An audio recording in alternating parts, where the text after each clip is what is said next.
Hello students, myself Jaiman Savemuri, working as a lecturer in Sir C.R. Reddy College for Women Eluru. In this video, we are going to learn about the business data management topics, data extraction, transformation and uploading into a data warehouse.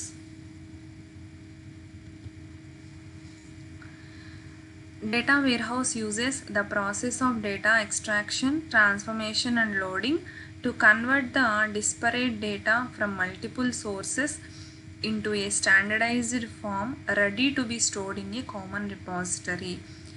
Okay, multiple reference sources నుంచి తీసుకున్న different డేటాని ఈ data wear house ఏం చేస్తుంది అంటే ETL అనే ఒక ప్రాసెస్ని యూజ్ చేసుకుని డేటాని ఒక కామన్ రిపాజిటరీలో స్టోర్ చేసుకుంటుంది. డేటాను ఎక్స్ట్రాక్ట్ చేసుకోవడానికి ఏం జరుగుతుంది అంటే మల్టిపుల్ సోర్సెస్ నుంచి డేటాని మనం కలెక్ట్ చేసుకుంటాము.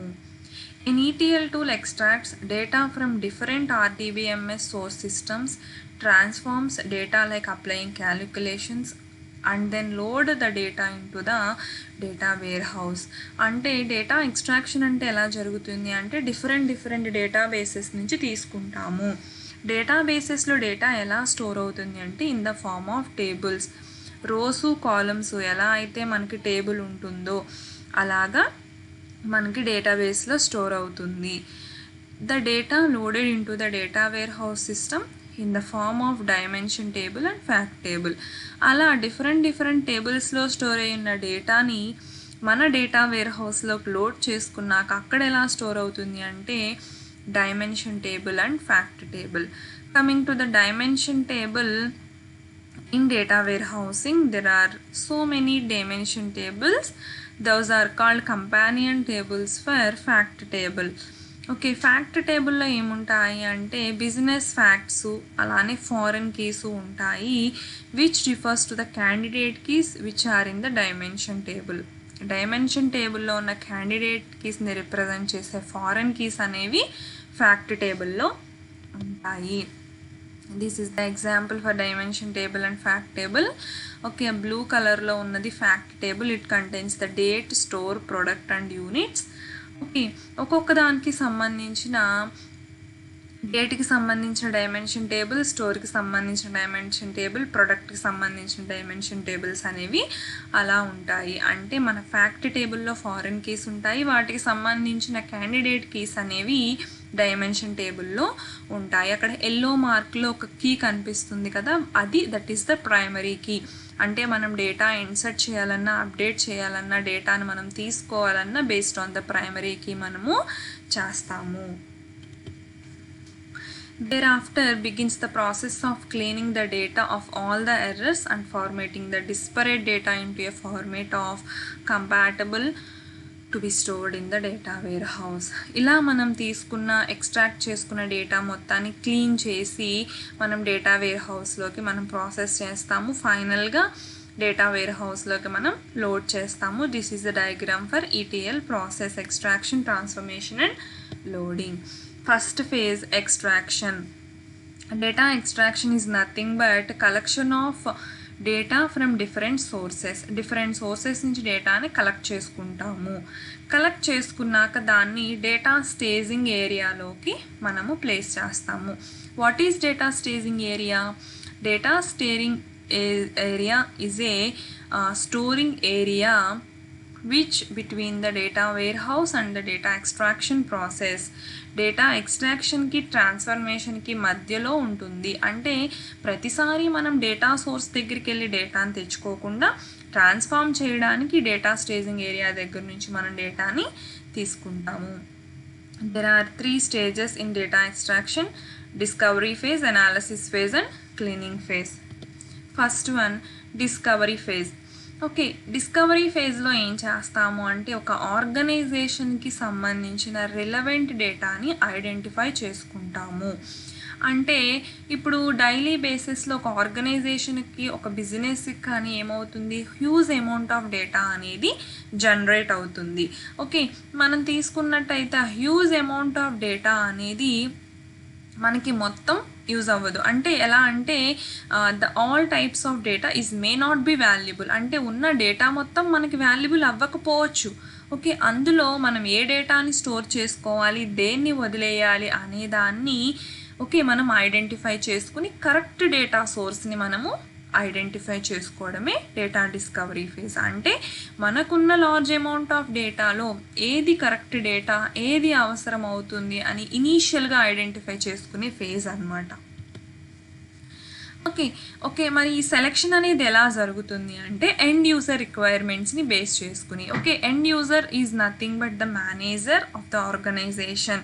ఈ బిజినెస్ అనలిస్ట్ అనే వాళ్ళు ఏం చేస్తారు అంటే మేనేజర్తో ఇంటర్వ్యూ చేసి which type of data you want to store in your data warehouse. అంటే మీ డేటా వేర్ హౌస్లో, మీ డేటాబేస్లో ఎలాంటి టైప్ ఆఫ్ డేటా ఉండాలి అనేది వాళ్ళని అడిగి దానికి తగ్గట్టుగా డేటా సోర్సెస్ నుంచి వాళ్ళ రిక్వైర్మెంట్స్ని బేస్ చేసుకుని డేటాని ప్రాసెస్ చేస్తారు. ఇలా చేసుకున్నాక ఆ ఎండ్ యూజర్ రిక్వైర్మెంట్స్ని బేస్ చేసుకుని ఏదో ఒక అప్రాప్రియేట్ సోర్స్ సిస్టమ్ అనేది మనకి షార్ట్ లిస్ట్ అవుతుంది.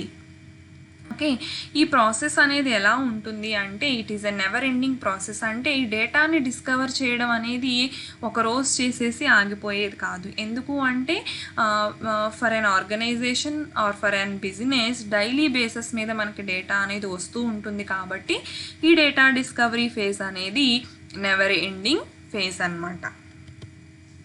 Next one data analysis phase. మనము సెకండ్ స్టేజ్లో చూసేది data analysis phase. Data analysis ఫేజ్లో ఏం చేస్తారు అంటే డేటాని దాని క్వాలిటీ కోసం ప్రాసెస్ చేస్తారు. అంటే డేటా అనేది ఎలా చెక్ చేస్తాము అంటే for it's accuracy, reliability, consistency and so many things అన్నమాట. అంటే దాని యొక్క అక్యూరసీని, దాని యొక్క రిలయబిలిటీని, అంటే డేటా ఖచ్చితత్వము అంటారు కదా, అంటే కరెక్ట్గా ఉందా లేదా, అక్యురేట్గా ఉందా లేదా, అంటే కరెక్ట్ డేటాని మనం ఇంపోర్ట్ చేస్తున్నామా లేదా అనే దానికోసం అనాలిసిస్ చేస్తారనమాట. ఈ ప్రాసెస్లో మనకి కొన్ని ఎర్రర్స్ అనేవి కనిపిస్తాయి. ఎర్రర్స్ అనేవి మనం స్పాట్ చేస్తాము. అంటే ఎలాంటి ఎర్రర్స్, రాంగ్ ఎంట్రీస్ కానీ, ఇన్కరెక్ట్ ఎంట్రీస్ కానీ, బ్లాంక్ ఎంట్రీస్ కానీ, డూప్లికేట్ ఎంట్రీస్ కానీ. అంటే ఏంటి, డూప్లికేట్ డేటా కానీ, బ్లాంక్గా ఏమీ ఎంటర్ చేయకుండా ఉండడం కానీ, ఇలాంటి డేటా అన్నిటిని తీసుకుని ఇలాంటి అన్నిటిని ఐడెంటిఫై చేస్తాం. ఇలాంటివన్నీ ఉండడం వల్ల ఏమవుతుంది, మన డేటా అనేది కరప్ట్ అవుతుంది అన్నమాట. ఇలా ఎర్రర్స్ అన్నీ చూసుకున్నాక ఏం చేస్తాము అంటే దాన్ని క్లీనింగ్ ఫేజ్లో మనము ఆ ఎర్రర్స్ని కరెక్ట్ చేస్తామన్నమాట. For the purpose of quality and integrity. అంటే డేటా క్వాలిటీగా ఉండడానికి, కరెక్ట్గా ఉండడానికి ఆ ఎర్రర్స్ని రిమూవ్ చేస్తాము. This can be done in 3 ways. First one audit. ఆడిట్లో ఏం జరుగుతుంది అంటే మనం తీసుకున్న డేటా అనేది మన డేటా వేర్ హౌస్ యొక్క రూల్స్కి తగ్గట్టు ఉందా లేదా అనేది కంపేర్ చేస్తాం. అంటే డేటా వేర్ హౌస్లో కొన్ని రూల్స్ ఉంటాయన్నమాట. ఆ రూల్స్కి తగ్గట్టు మన డేటా ఉందా లేదా అనేది కంపేర్ చేస్తాము. అలా కంపేర్ చేశాక ఏదైనా డేటా రూల్ వైలేట్ చేస్తే వాటన్నిటిని నోట్ చేసుకుంటాము, but not fix the problem. ఆ ప్రాబ్లమ్ని మనము ఫిక్స్ చేయము ఆడిటింగ్లో, ఓన్లీ ఆడిట్ చేస్తాం అంతే. కమింగ్ టు ద ఫిల్టర్లో ఏం చేస్తాము అంటే మన రూల్స్ని వైలేట్ చేసిన డేటా ఏదైతే ఉందో, ఎంట్రీ ఏదైతే ఉందో దాన్ని రిమూవ్ చేసేస్తాం. కరెక్ట్లో ఏం చేస్తాము అంటే మన రూల్స్కి తగ్గట్టు లేని ఎంట్రీ ఏదైతే ఉందో దాన్ని మనం కరెక్ట్ చేస్తాము. ఆడిట్లో ఏం చేస్తాము అంటే రూల్స్ని వైలేట్ చేసిన ఎంట్రీ ఏదైతే ఉందో దాన్ని ఐడెంటిఫై చేసి వదిలేస్తాం. ఫిల్టర్లో ఏం చేస్తాము, దాన్ని రిమూవ్ చేసేస్తాం. కమింగ్ టు ద కరెక్ట్లో ఏంటి అంటే ఆ డేటాని ఫౌండ్ చేసి ఆ వయోలేషన్ని కరెక్ట్ చేస్తాము. Types of extraction.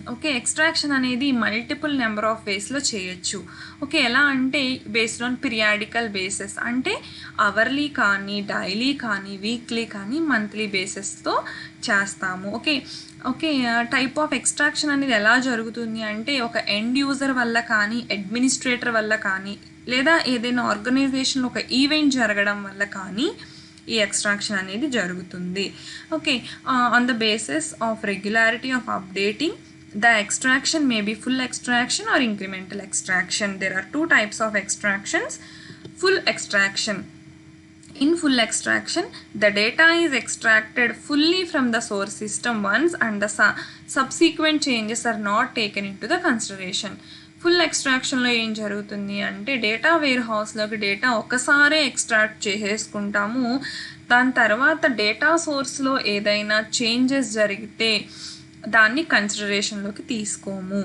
ఓకే, అలానే ఆన్ ద బేసిస్ ఆఫ్ టెక్నిక్లో ఏం చేస్తాము అంటే డిఫరెంట్ సింక్రనస్ ఎసింక్రనస్ టూల్స్ యూజ్ చేసుకుని డేటాని అప్పటికప్పుడు ఓకే ఇన్సర్ట్ కానీ డిలీట్ కానీ ఇలాంటి చేంజెస్ ఏవైనా ఉంటే సబ్సీక్వెంట్ చేంజెస్ ఏవైనా ఉంటే వాటికి తగ్గట్టు మెథడ్స్ యూజ్ చేసుకుని ఎక్స్ట్రాక్షన్ అనేది చేస్తాము. The second process transformation. Generally the amount of effort that goes in transformation process depend on the data source. Okay, transformation అనేది ఎప్పుడు అంటే డేటా సోర్స్ మీదే డిపెండ్ అయి ఉంటుంది. ఓకే, మనం తీసుకున్న డేటా సోర్స్ కనుక గుడ్ అయితే కనుక మనకి ట్రాన్స్ఫర్మేషన్ ప్రాసెస్ అనేది చాలా తక్కువ టైంలో జరిగిపోతుంది. ఓకే, లెస్ ట్రాన్స్ఫర్మేషన్ కూడా మనం చేస్తాము. ఓకే, ఈటీఎల్ ప్రాసెస్లో డేటా ట్రాన్స్ఫర్మేషన్ అనేది it is a very critical phase and it is very expensive also. Okay, ఎందుకు అంటే ఈ ట్రాన్స్ఫర్మేషన్ కరెక్ట్గా జరిగితేనే డేటా ఇంటిగ్రిటీ అనేది కరెక్ట్గా ఉంటుంది. There are 4 phases. First one, data validation. Okay, data validation అంటే ఇందులో ఏం చేస్తాము అంటే మన ఫ్యాక్ట్ టేబుల్లో ఉన్న రోసు డైమెన్షన్ టేబుల్లో ఉన్న రోసు మ్యాచ్ అయినాయా లేదా అనేది చెక్ చేస్తామన్నమాట. First one.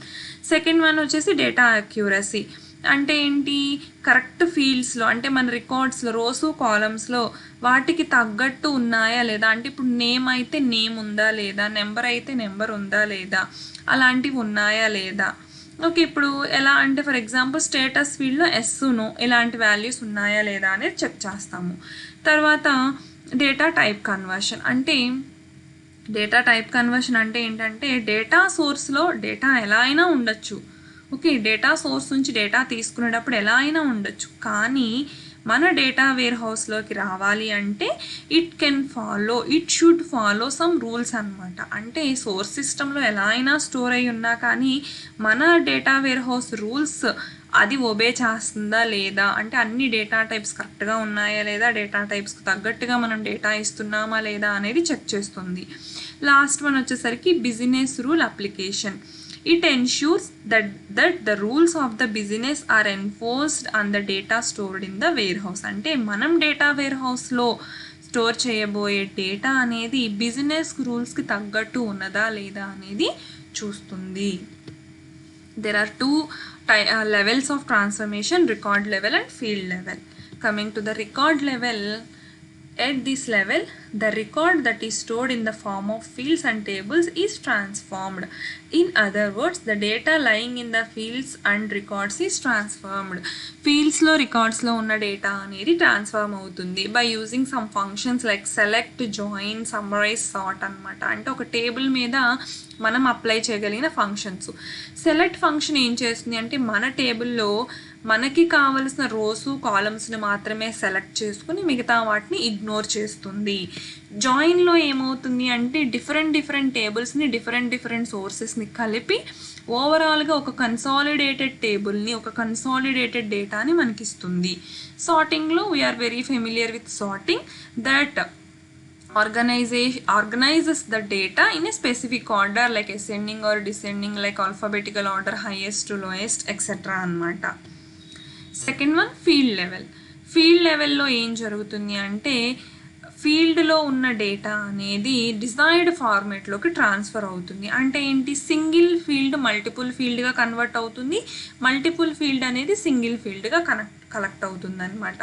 Okay, this is the example for multiple field into a single field. Okay, source రికార్డ్లో మనకి employee name, address, age, gender అని ఓకే మనకి మల్టిపుల్గా మనము డివైడ్ అయ్యి ఉంది. ఓకే, దీన్ని సింగిల్ ఫీల్డ్గా ట్రాన్స్ఫార్మ్ చేయాలి అంటే దీన్ని ఏం చేస్తున్నాము అంటే ఎంప్లాయీ యూనిక్ ఐడి అనే సింగిల్ ఫార్మేట్లో, అంటే ఒక ఎంప్లాయీని ఐడెంటిఫై చేయాలంటే ఇప్పుడు ఏం చేయాలి, బేస్డ్ ఆన్ నేమ్ చేయాలి, అడ్రస్ చేయాలి, ఏజ్ అండ్ జెండర్. ఇలా కాకుండా ఒక సింగిల్ యూనిక్ ఫామ్లో ఒక యూనిక్ ఐడి నేను ఇవ్వడం వల్ల ఏమవుతుంది, ఎంప్లాయీని నేను ఐడెంటిఫై చేయడంలో నాకు ఈజీగా ఉంటుంది. సో అందుకని నేను ఏం చేస్తున్నాను అంటే మల్టిపుల్ ఫీల్డ్స్లో ఉన్న డేటాని ఒక సింగిల్ ఫీల్డ్లోకి కన్వర్ట్ చేస్తున్నాను. అంటే ఒక టేబుల్లో నేను ఏదైనా డేటా వెతకాలి అంటే ఇవన్నీ బేస్ చేయడానికి బదులుగా ఒక సింపుల్గా ఒక ఐడిని బేస్ చేసుకుని నేను డేటాని ట్రాన్స్ఫార్మ్ చేసుకుంటాను. అలానే సింగిల్ టు మల్టిపుల్ అనమాట. ఓకే, సింగిల్ టు మల్టిపుల్ అంటే ఏంటి? సేమ్ ఎగ్జాంపుల్ తీసుకున్నట్టయితే ఇక్కడ ఎంప్లాయీ నేమ్ అనే సింగిల్ ఫీల్డ్ నేను మల్టిపుల్ ఫీల్డ్గా కన్వర్ట్ చేసుకున్నాను. Like first name, middle name and last name అనమాట. అంటే సింగిల్ని మల్టిపుల్గా ట్రాన్స్ఫార్మ్ చేసుకోవచ్చు, మల్టిపుల్ ఫీల్డ్ని సింగిల్ ఫీల్డ్గా చేసుకోవచ్చు. This is the explanation for diagram. అంటే సింగిల్ ఫీల్డ్ని మల్టిపుల్ ఫీల్డ్గా కూడా చేసుకోవచ్చు. Like the employee name is broken in to the first name, middle name and the last name. The last phase, loading phase. The last phase of the ETL process is the data loading phase, which the transformed data stored into the data warehouse. Final ga transform అయిపోయిన డేటాని data వేర్హౌస్లో store చేసుకుంటాము. Okay, there are 3 types of loadings. Initial loading. Okay, initial loading అనేది ఎప్పుడు జరుగుతుంది అంటే first time data వేర్హౌస్లోకి data load అయ్యేటప్పుడు, అంటే ఉన్న టేబుల్స్ అన్నీ లోడ్ అయ్యేటప్పుడు ఇనీషియల్ లోడింగ్ అనేది జరుగుతుంది. అంటే వెరీ ఫస్ట్ టైం డేటా వేర్హౌస్లోకి డేటాని మనం లోడ్ చేద్దాం అనుకున్నప్పుడు అన్ని టేబుల్స్ అనేవి లోడ్ అవుతాయి. Next one, full refresh load. In case of full refresh load, the entire data is dumped into warehouse in one go. అంటే ఒకేసారి డేటా వేర్హౌస్లోకి డంప్ అవుతుంది మన ఎంటైర్ డేటా మొత్తం. ఒకేసారి ఇలా చేయడం వల్ల ఏమవుతుంది అంటే it is a costly process and it is time taken process అనమాట. థర్డ్ వన్ వచ్చేసి ఇంక్రిమెంటల్. ఇదేం జరుగుతుంది అంటే రెగ్యులర్ ఇంటర్వెల్స్ని బేస్ చేసుకుని పీరియాడికల్గా డేటా అనేది డంప్ అవుతూ ఉంటుంది. అంటే ఉన్న డేటాని ఎంటర్ చేసేసి దాని తర్వాత దానికి ఏమైనా యాడ్ చేయాలన్నా, దాని నుంచి డిలీట్ చేయాలన్నా, అప్డేట్ చేయాలన్నా ఇలా పీరియాడికల్గా రెగ్యులర్ ఇంటర్వెల్స్ ఆఫ్ టైమ్స్ని తీసుకుని ఇంక్రిమెంటల్ మెథడ్లో డేటా అనేది లోడ్ అవుతుంది. It takes the less time and ఎకనామికల్గా కూడా ఇది వెరీ చీప్ అనమాట. ఓకే, దీనిలో కొన్ని టెక్నిక్స్ ఉంటాయి. First one, append mode. Okay, in case of the append mode of loading, the new data is simply added to the existing table. అంటే already existing టేబుల్లోకి మన డేటాని అపెండ్ చేయడము. Generally when the data loading is taking places, it can be happen that some of the data from the source table may not be loaded into the target table. అంటే data సోర్స్లో నుంచి మనము load చేసేటప్పుడు ఎంతో కొంత data అనేది వెళ్ళకపోవచ్చు. So అలాంటి టైంలో ఏం చేస్తుంది అంటే ఈ అపెండ్ మోడ్లో అలాంటి కేసెస్లో ఏం జరుగుతుంది అంటే ప్రీవియస్ డేటాని ఏది ఎరేజ్ చేయకుండా మొత్తం డేటా మొత్తాన్ని మనకి లోడ్ చేసేస్తుంది. Second one, destructive merge. Okay, ఈ డిస్ట్రక్టివ్ మెర్జ్లో ఏం జరుగుతుంది అంటే మనకి వచ్చే ఇన్కమింగ్ డేటా అనేది ప్రైమరీ కీ ద్వారా కంపేర్ చేస్తాము. అంటే ఏంటి, ఆల్రెడీ ఎగ్జిస్టింగ్ రికార్డ్లో ఉన్న ఒక రికార్డు ప్రైమరీ కీ కనుక మ్యాచ్ అయితే, okay, if it matches with an existing record then the record is updated. Match అయితే అప్డేట్ అవుతుంది. ఒకవేళ మ్యాచ్ అవ్వకపోతే కనుక, if it is does not match then the incoming record is added to the target table.